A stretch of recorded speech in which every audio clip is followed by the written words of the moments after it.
हम देखेंगे बस नाम रहेगा अल्लाह का। फैज ये लिख कर पसरा था, भोग पूरी दुनिया रही है। पीएफआई यानी popular front of India Bharat में खुलेआम चलने वाली एक संस्था जिस पर रोक लगाने में मोदी गवर्नमेंट की सांस अटकती है। उसने एक विजन डॉक्यूमेंट रिलीज किया है। भारत 2047 में कैसा दिखेगा? आपके बच्चे विज्ञान पढ़ेंगे या दीन की किताबें? औरंगजेब के नरक सिधारने के 300 वर्ष बाद आपके हाथ से सत्ता छीन कर क्या जिज़्या भरवाया जाएगा आपसे? कौन है पीएफआई और कितना दम है इसकी बातों में? कौन है इसके पीछे और हमारे मोदी जी क्या कर रहे हैं इस पर देखेंगे आज। बने रहिए हमारे साथ।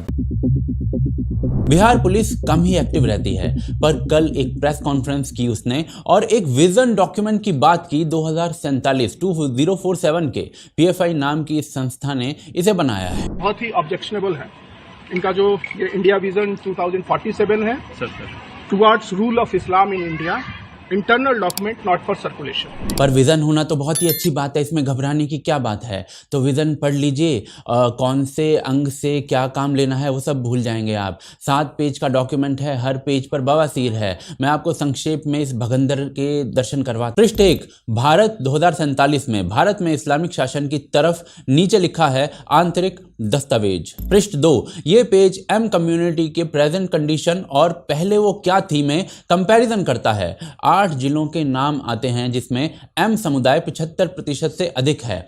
आगे है कि कैसे वो इस देश पर राज करते थे, कैसे ब्रिटिश ने उनके अधिकार छीने और बहुसंख्यक समाज को दे दिए, कैसे 1947 के बाद से अब तक हर सरकार उनके अधिकारों को छीनती आई है, ब्ला ब्ला ब्ला। पृष्ठ 3, अब आता है भारत 2047 में क्या होगा। तो जी स्पष्ट लिखा है कि हम स्वप्न देख रहे हैं कि 2047 में राजनीतिक ताकत विशेष समुदाय के हाथ में हो, और आगे लिखा है कि हमने स्वयं को 2047 का समय दिया है भारत को इस्लामिक गणराज्य बनाने का। आगे लिखा है कि हमें केवल 10% विशेष समुदाय से ही लोग चाहिए, कायर, बुज़दिल, नपुंसक, बहुसंख्यक समुदाय के लोगों को घुटनों पर लाने के लिए। ये सब आपके लिए विशेषण शब्द यूज किए हैं, खुद ही स्वयं पढ़ लीजिए। अब इसके लिए विशेष समुदाय को 2 बातें याद रखनी है। एक ये कि पूरी कायनात श्रीमान अल्लाह ने बनाई है, और दूसरा कि विशेष समुदाय इस पृथ्वी की दाई है। ये सबको मस्तिष्क के कोने में रखना है। आगे इस कार्य की 4 स्टेजेस भी बताई गई हैं। पृष्ठ 4, इसके लिए अपने समुदाय यानी कि विशेष समुदाय को कैसे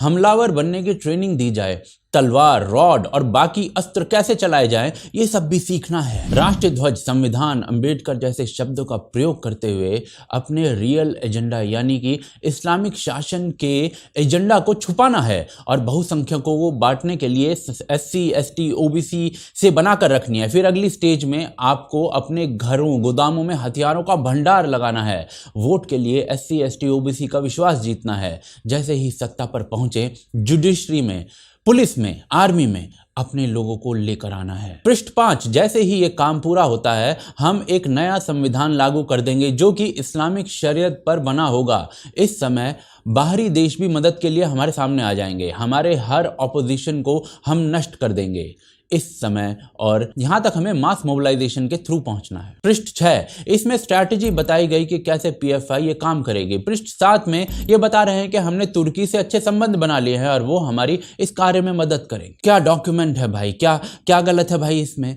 भजन से गाए जा रही है तो, पर इस डॉक्यूमेंट को कितना सीरियसली लेने की आवश्यकता है, और क्या पीएफआई अकेला ऐसे सोचती है, वो आगे देखो। पीएफआई की बात कितनी सीरियसली लेनी चाहिए वो थोड़ा सा मैं आगे आपको बताता हूं, पर पीएफआई ने जो बेसिकली इस्लामिक रूल स्थापित करने की बात की वो क्या बस पीएफआई कर रही है? जी नहीं, ये कनाडा में भारत से पहुंचा एक विशेष समुदाय का इमिग्रेंट कनाडा को इस्लामिक रूल में बदलने की बात कर रहा है, मुंह पे सीधा सीधा। देख कर देखिए। Would you like to see Sharia law in Canada replace Canadian law? At some point it will, because we have families, we are making babies. You're not. Your population is going down the slump. That's right? Yeah. And by 2060, according to Pew Research Institute, your research, by 2060 Muslims will be the biggest religious group the world over. Right. What are you going to do then? Actually, are you going to oppose Sharia even then? You do support Sharia. You do want a Muslim majority nation in the West End, correct? Just like you had a Western majority nation in a land of Native Americans, one day we can have a Muslim majority nation here in Canada. Oh, I right in your face. ये भाई साहब 2060 तक पहुंच रहे हैं, पर ये हाल एक जगह का नहीं है, ये लंदन के अंदर शरिया की मांग हो रही है।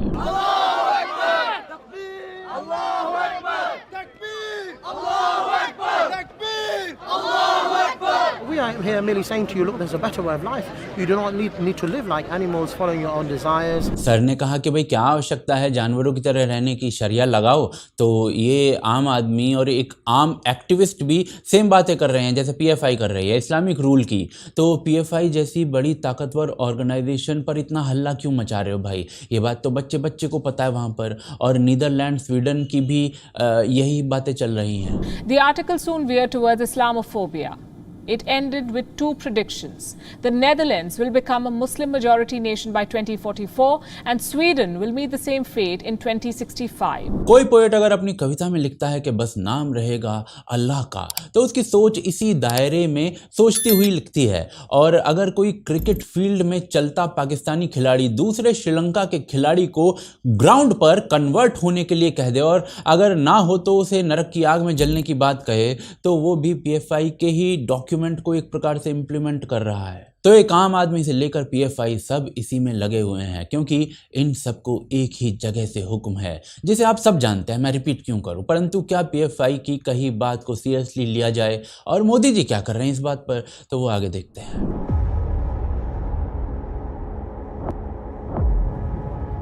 पीएफआई की कही बात को कितना सीरियसली लें, ये पीएफआई की अब तक की हुई हरकतों से पता चलेगा। पिछले हफ्ते ही तेलंगाना पुलिस कह रही थी कि पीएफआई का लक्ष्य पूरे भारत में कानून व्यवस्था को खराब करना है। ऊपर वाले की निंदा के आरोप में इसी संस्था ने एक शिक्षक का हाथ उसके शरीर से जुदा कर दिया था, वो भी वही लोग थे। इनके लिंक्स इंटरनेशनल हैं, बांग्लादेश के 8 अंकी ग्रुप्स के साथ भी इनकी रैलियां निकलती हैं। अगर तो उसमें जो छोटे छोटे बच्चे हैं वो ऐसे नारे देते हैं जो मैं यहाँ पर बोल नहीं सकता, वीडियो दिखा रहा हूँ, उसमें कैप्शन से खुद पढ़ लीजिए।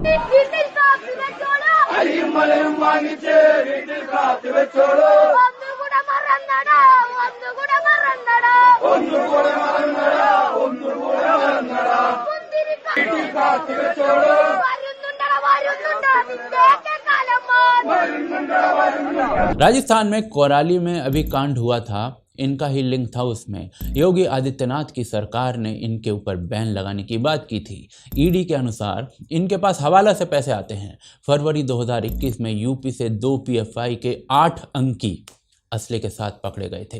ताहिर हुसैन को बचाने वाले यही लोग सामने आए थे, और लोगों का दिमाग फेरने के लिए ये लोग जो हैं जन्नत की 72 हूरों का लॉलीपॉप लोगों के मुंह में देते हैं। जामिया में एंटी सीए कांड हुआ, पूरा पैसा पीएफए से आया, और इसे करने वाला स्टूडेंट अध्यक्ष आसिफ इकबाल तन्हा। उस समय का कबूलनामा उसका ये था कि भाई भारत को इस्लामिक राष्ट्र हमें बनाना है। ईडी के अनुसार चीन, Oman, UAE, Qatar, Kuwait, Bahrain, Saudi, कितनी जगहों से इनको पैसा आता है पीएफआई वालों को। नॉर्डिक मॉनिटर के अनुसार पीएफआई वाले तुर्की के IHH यानी इंसानी हक से 2018 में मिले थे। ये संस्था किस प्रकार से जुड़ी हुई है एक बार पढ़कर देखिए। और आग्नेयास्त्र सप्लाई करती है, तुर्की के सपोर्ट की बात भी डॉक्यूमेंट में लिखी थी पीएफआई ने।